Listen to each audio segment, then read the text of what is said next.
Are you looking for a neat way to quickly spread glue over a large surface? Here's a quick tip for you. A plastic trowel works much faster than a paintbrush, and cleanup with this trowel is a snap. You can buy these at your local hardware store or home center for about $1.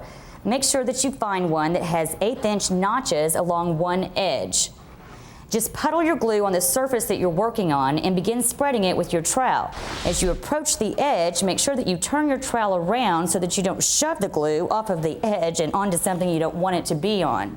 Now, the notches are what allows the glue to be distributed evenly, and that promotes a good bond between the two surfaces that you're trying to join together. This technique works great with just about any adhesive, including carpenter's glue, contact cement, or silicone.